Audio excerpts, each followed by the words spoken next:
Hey guys, this is Echo Soundworks with ADSR. In this video, I'm gonna show you a cool production and a mixing technique you can use in pretty much any genre of music. It's called the Rule of 8. Now, this is something that some of you are probably instinctively doing already.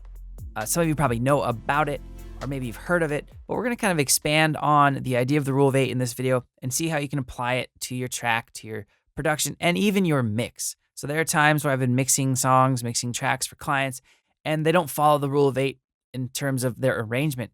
So I don't want to change their arrangement, but I can introduce Rule of 8 ideas with the mix, with effects, processing, filtering, etc. So first things first, let's check out this beat. We're going to listen to 24 bars of it. Then afterwards, we're going to dissect how the Rule of 8 came into play in this simple little beat. So let's check it out.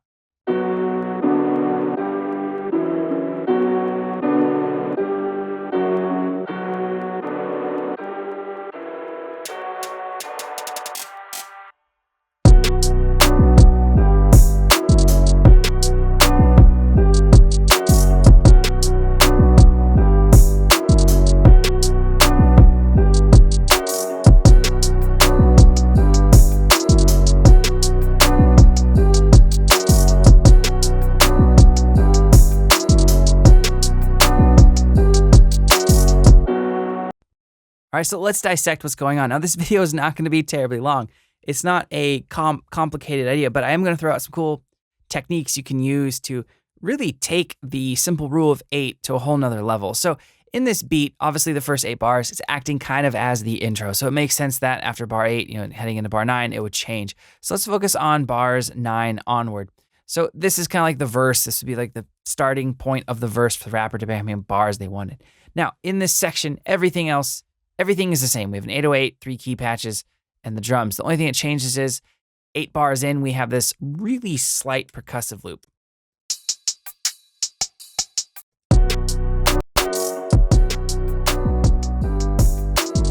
Now, it's enough to change the rhythm, change the groove, change the vibe. Rapper's probably going to pick up on it. Some listeners may not be able to really hear it, but they'll be able to feel it.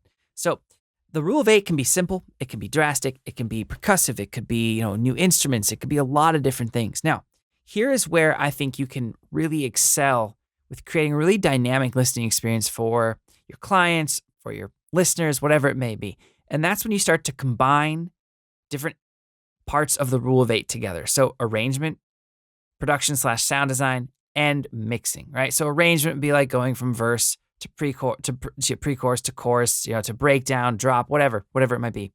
Now, production and songwriting would be things like we just did, right?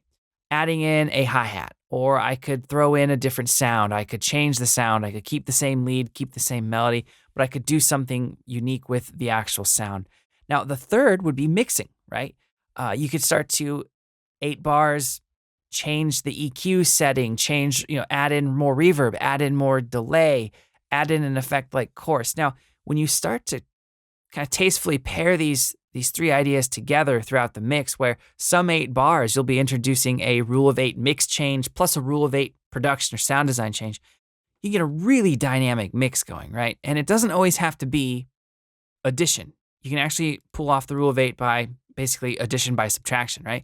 I could actually 8 bars in, start to remove instruments, start to filter instruments out with a simple, low pass filter or high pass, low pass filter, depending on where you're moving in your track, right? So there's a lot of different things you can do. Now, I know a lot of you guys are probably already instinctively doing this, but I bet you not a lot of you are thinking about it in terms of kind of like a 3-pronged process where you can look at it from an arrangement perspective, sound design, production, and the mixing. If you combine those elements all together, you get a really cool, interesting track that never gets boring.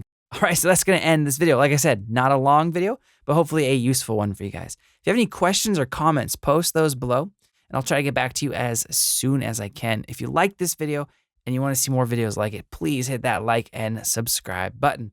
All right, guys, thank you so much for watching. Like I said at the beginning of the video, I'm Echo Soundworks. I'll see you next time.